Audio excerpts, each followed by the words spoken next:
wrapped up our very first trauma responsive care certification series specifically for the first responder population. It's really written to help first responders to become better trained in trauma and trauma-informed care.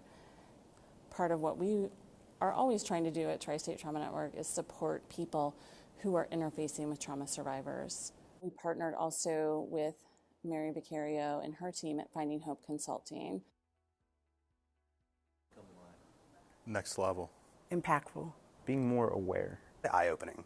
I'm better equipped to work with families, to work with kids, to work with staff who are experiencing trauma. Understanding the background of why we're acting the way we're acting, and I know it's going to help me, whether it's out helping the citizens or helping my own peers. Understanding the whys. I could see myself handling situations differently. Yeah. So we learned about the fear cascade in this class, and it was something that we already knew just through our training about fight or flight.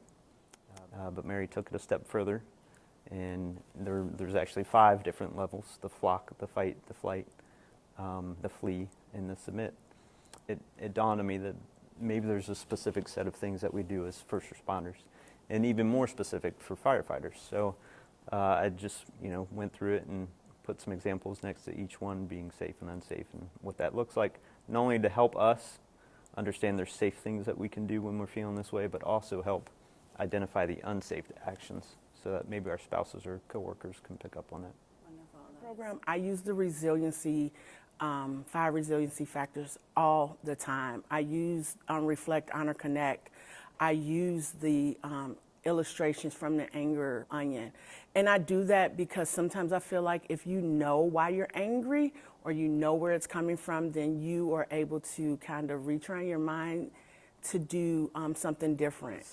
And I personally feel like this genre of education for law enforcement is probably one of the most important things. One of the things that I took away from this training specifically was that connection that people are seeking, and how to implement that in my day-to-day work was really important. So I think this is a good supplement to the crisis intervention training.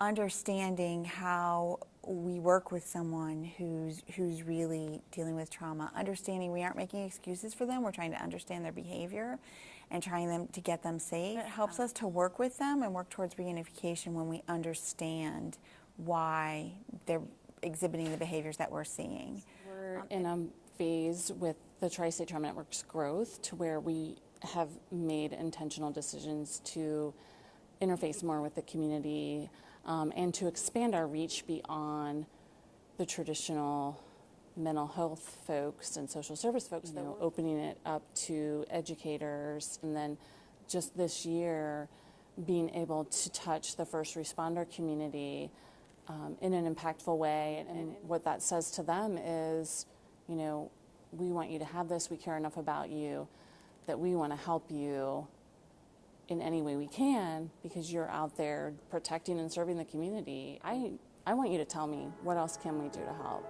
Please, if you have a need, let me know, reach out, I want to know.